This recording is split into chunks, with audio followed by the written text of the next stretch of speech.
Hey, ladies, welcome back to another video for Real Moms, where I share my journey through postpartum, and we talk tips, tricks, and ideas, anything dealing with motherhood. If you're new to this channel, welcome. I'm Stephanie. So, I am nervous, as you could tell, of course, and I'm trying to keep busy.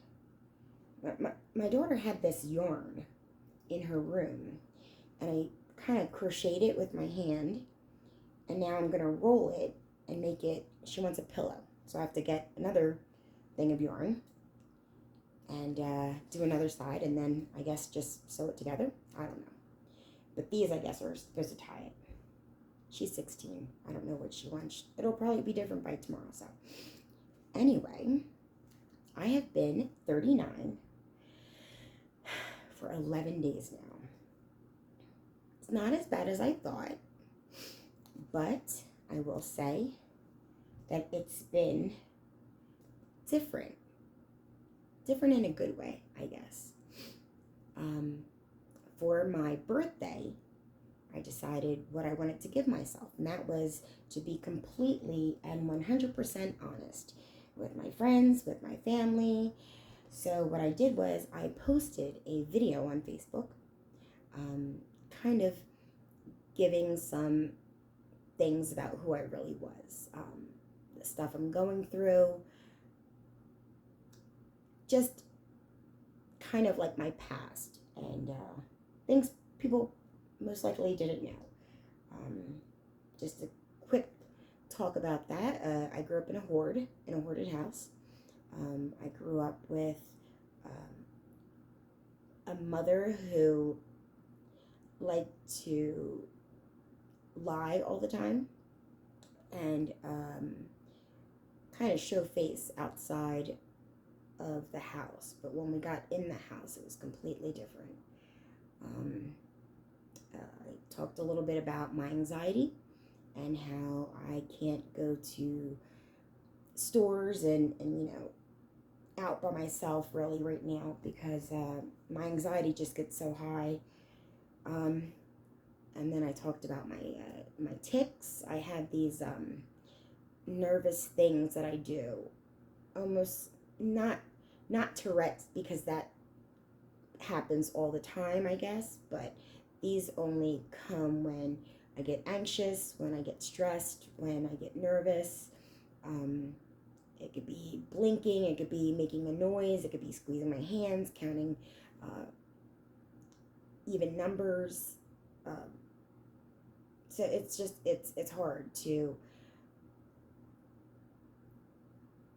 it makes me embarrassed, basically, to do that, because I used to act on stage. I used to have my life together, I guess, in a way.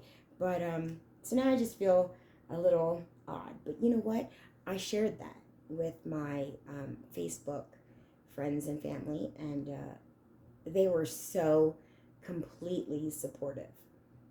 And I have to tell you that if you've ever, I'm sure we've all done it, if you've ever lied about little things just to make yourself not look a certain way because you judge yourself, stop. We need to be completely honest with ourselves, because I have to say that up until that day, even though I was properly taking my medication and I was, going to the doctor, doing my therapy for the postpartum, there was still underlining trauma that, I never really dealt with. And it was always bottled away, because why would I tell anybody? Nobody knew, and it would just be one big, long, crazy story, and God only knows, they'd be like, okay, yep, see ya, we're not dealing with that. But it was the best thing that I've ever done for myself. Just being able to get it out there and not hold it in anymore. It literally took so much weight off of my shoulders. And every day I still have to, deal with stuff.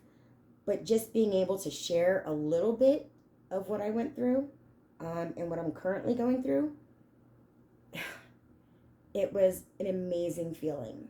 And I, oh my gosh, I suggest anybody, not just women, but anybody, be completely honest with yourself. If you don't want to tell people yet, be completely honest with you and speak it out loud. Speak it to a mirror.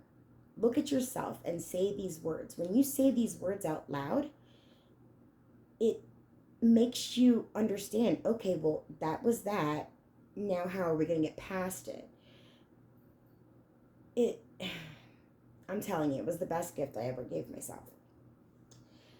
But after that, the next couple days, I started overthinking. You know, we've all done it. We've all sat there and we've overanalyzed things, or why did he say this, or why did she say that, or how come this person didn't say anything, and how come this person's saying too much, and what did I look like? Did I give the right expression? You just start overthinking everything.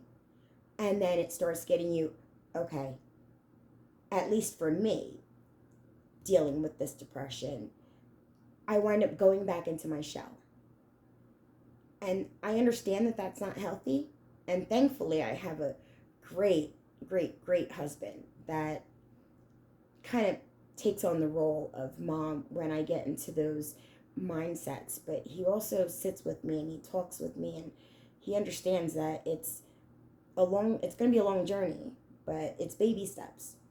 So after I had that big liberating birthday gift to myself, I struggled the next couple days, and I had to get myself out of it. I couldn't allow my thoughts, my poisonous thinking, to keep me bound to the sofa.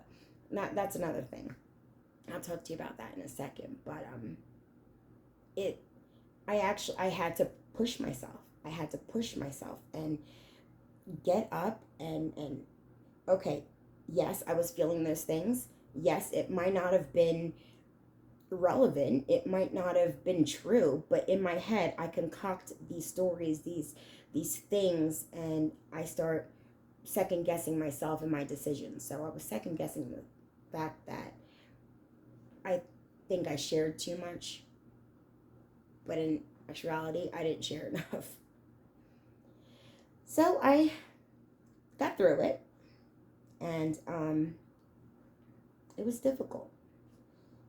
But you know what? I'm going to keep doing it. I'm going to keep being honest with myself and being honest with those that ask me the truth. I'm sorry, I'm freaking out. I have OCD, and I would assume PTSD from my traumatic childhood. There is a gnat or a fly in this house, and it's driving me nuts, and I can actually cause myself to have a panic attack if they touch me.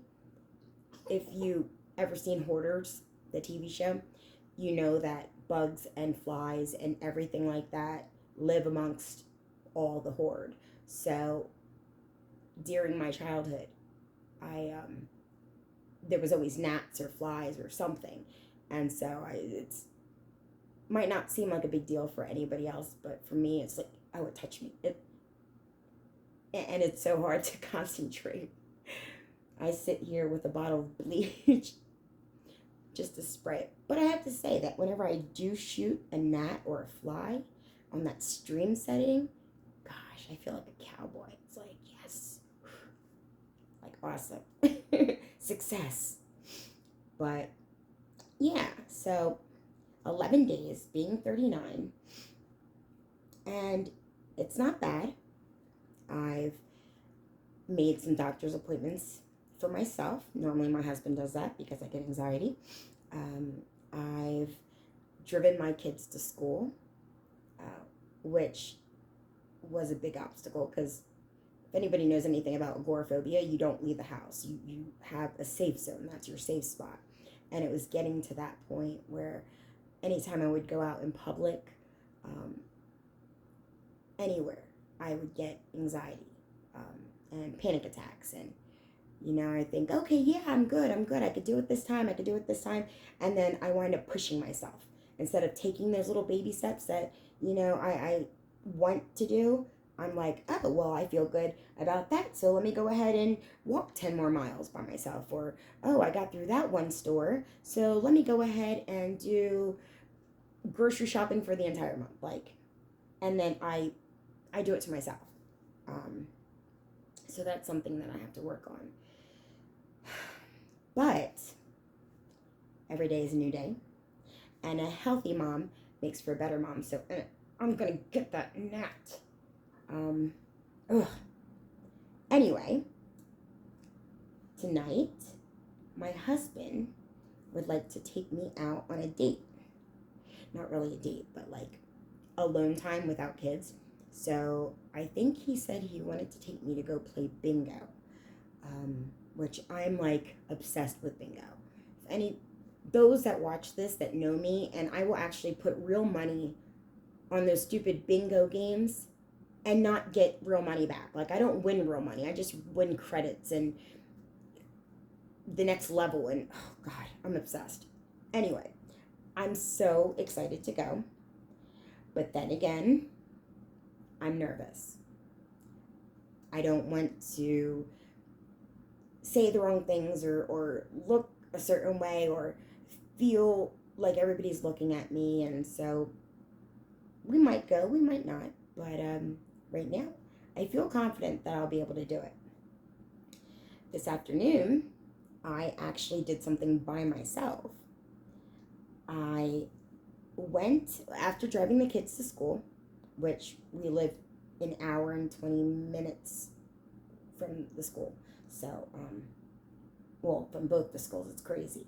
We live in Kentucky. It's, you're constantly driving in country roads and around farms.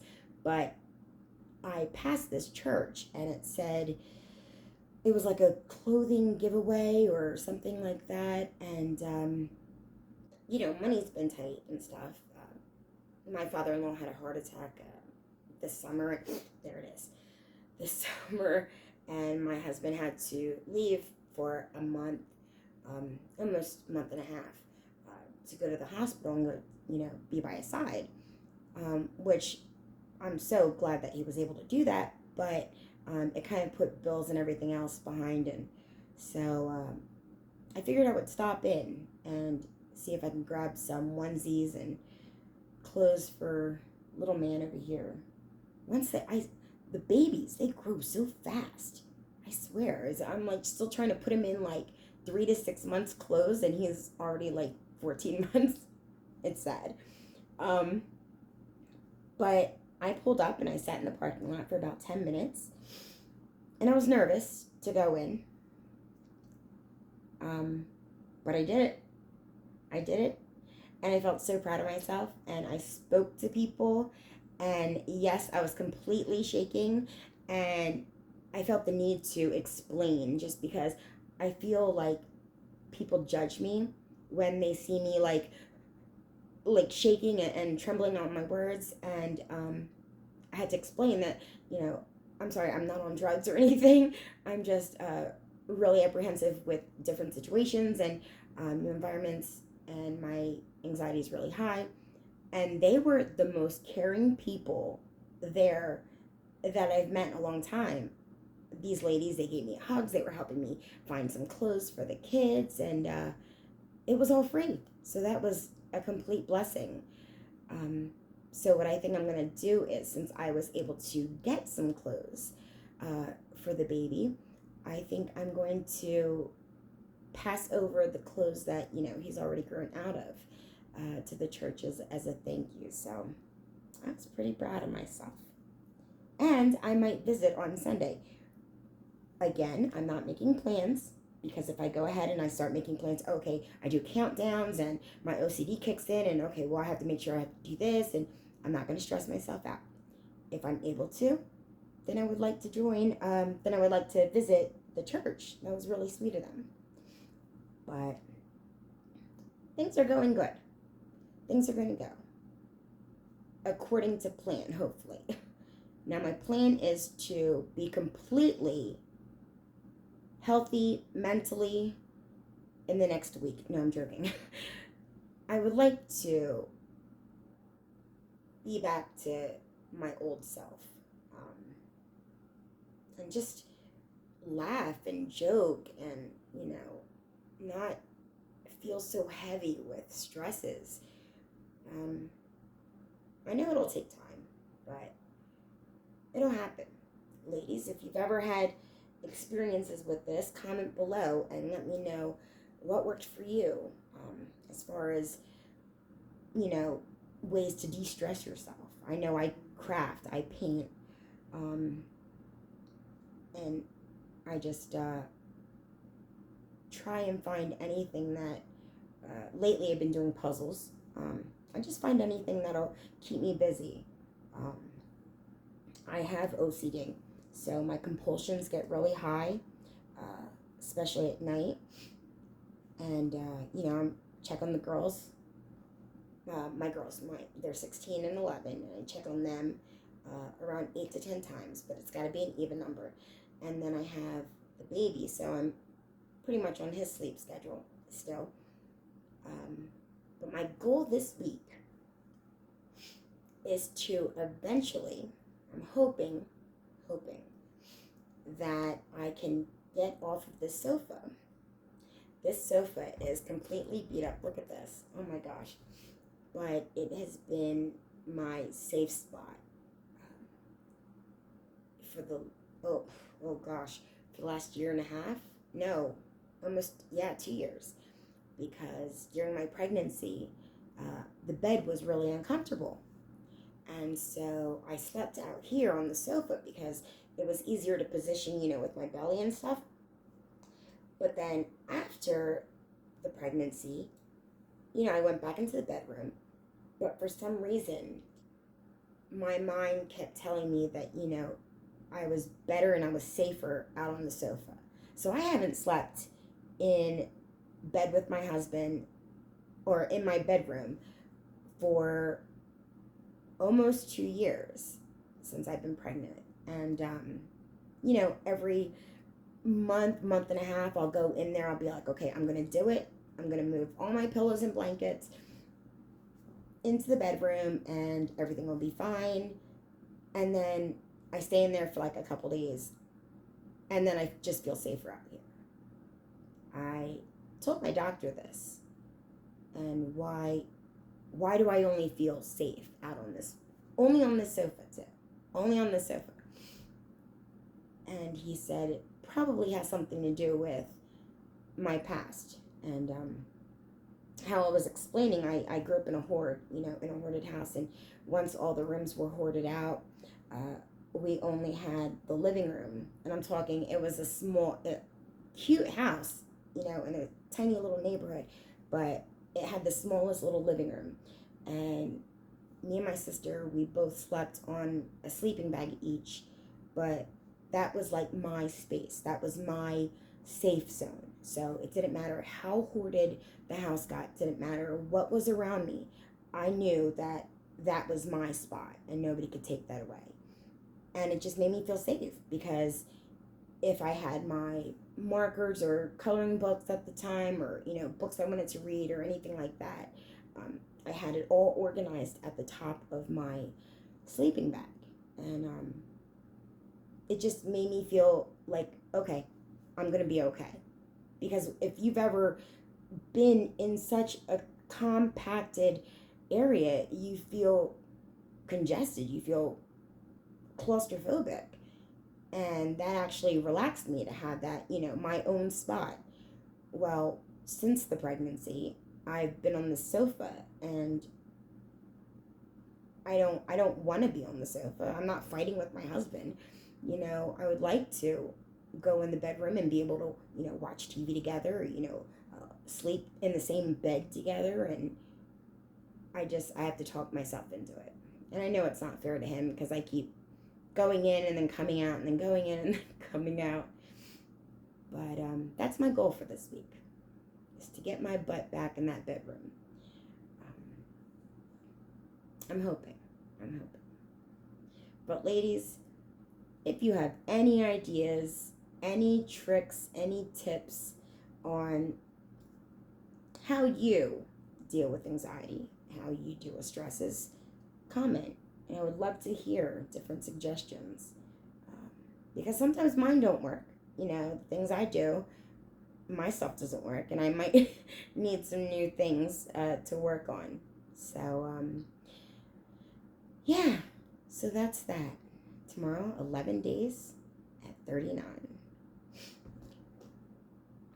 Yeah, wrinkles, gray hair. It's okay. I love my life, my honest life. If you're new here, feel free to subscribe, comment, like this video. I like to make sure that, we stay on a positive, not only focusing on the negative, because how are you going to move forward if you just are in stagnant water? It's not healthy. And in order to be healthy, we need to keep moving forward. All right? So let's be there for each other. It was a pleasure, and I will see you next time. Bye.